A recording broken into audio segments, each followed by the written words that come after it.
एक बार की बात है, एक बुजुर्ग महिला ट्रेन में बैठी थी।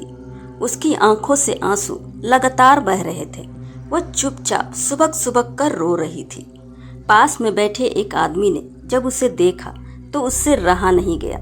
उसने धीरे से पूछा, मैया क्या बात है, आप इतनी परेशान क्यों हैं? कोई दिक्कत हो गई क्या? महिला पहले कुछ नहीं बोली, बस सिर झुकाकर रोती रही। आदमी ने फिर विनम्रता से कहा, अगर मैं किसी तरह मदद कर सकूं तो बताइए।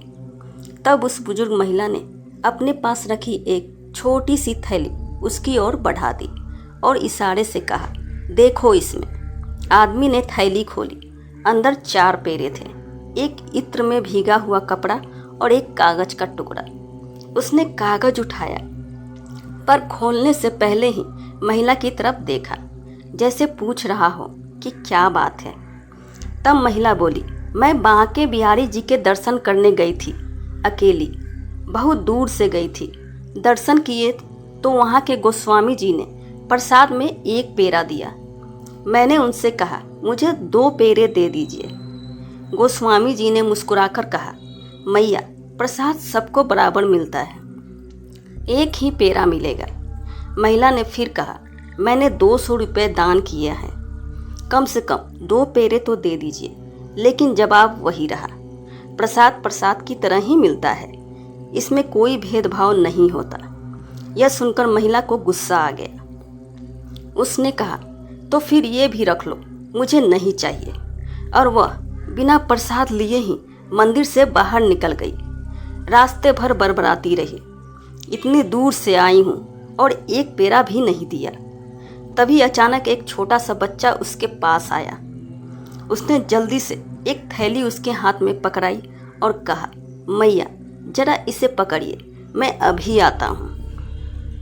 महिला ने बिना सोचे थैली पकड़ ली, लेकिन कुछ देर बाद उसे एहसास हुआ बच्चा वापस नहीं आया। उसने चारों तरफ देखा पर वो कहीं नहीं मिला। थोड़ी देर इंतजार करने के बाद उसने सोचा, देखूं तो सही इसमें क्या है। जब उसने थैली खोली तो वह चौंक गई। उसमें 4 पेरे थे, वही खुशबूदार इत्र में भीगा हुआ कपड़ा और एक कागज का टुकड़ा। उसने कांपते हाथों से कागज खोला।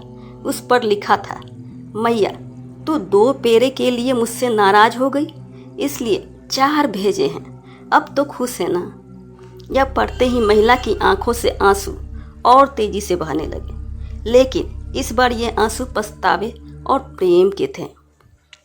उसे समझ आ गया था, जिसे वह पहचान नहीं पाई, वह खुद उसके ठाकुर थे, जो उसकी छोटी सी नाराजगी को भी सह नहीं पाए। इस कहानी से हमें यह शिक्षा मिलती है कि ईश्वर से लेन देन का रिश्ता नहीं, प्रेम का रिश्ता होना चाहिए। जब हम अहंकार छोड़ देते हैं तभी उनकी कृपा सच्चे रूप में दिखाई देती है। यह कहानी आपको कैसी लगी, लाइक करके कमेंट में राधे राधे लिखना ना भूलें।